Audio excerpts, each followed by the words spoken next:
はい、皆さんおはようございます。ゆうチャンネルバカ殿でございます。本日は青空ガレージ番外編ということで、後ろに見えてますね。俺が普段仕事で乗ってる、大型トラックの、オイル交換の様子を、ご覧いただきたいと思います。それでは作業に入りたいと思います。うおあちちちち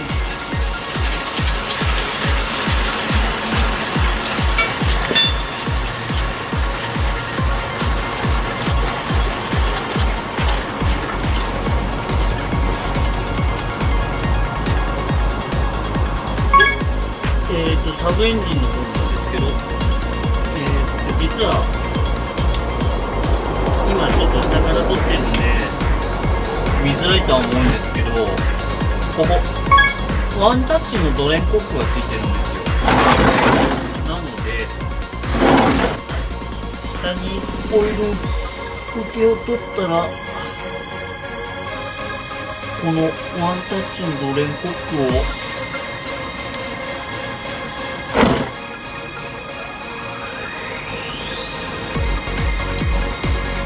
クイッとやればオイルが出てきます。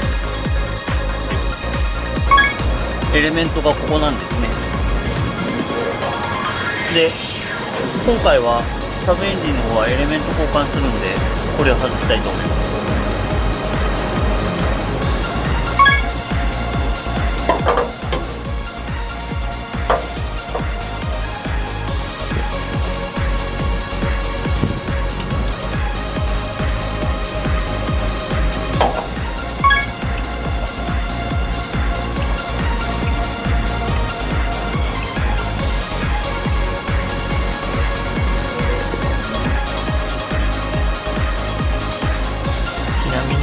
今のトラックの状態はこんな状態です。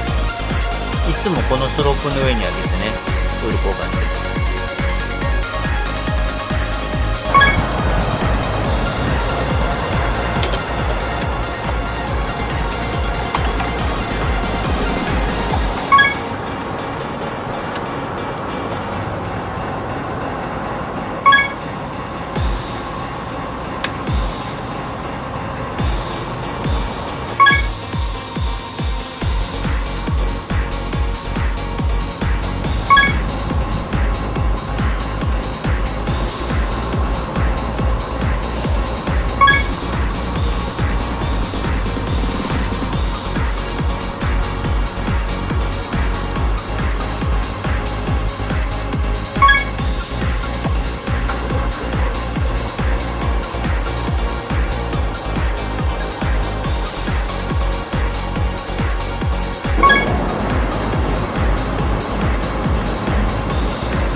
こんな感じで、自分の使ってるね大型トラックのオイルとエレメントね交換してみました。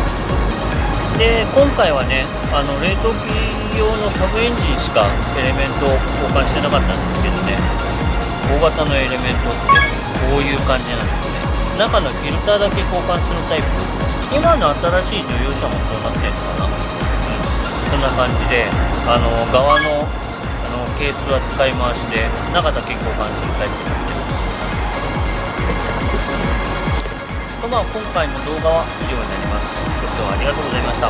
またよろしくお願いします。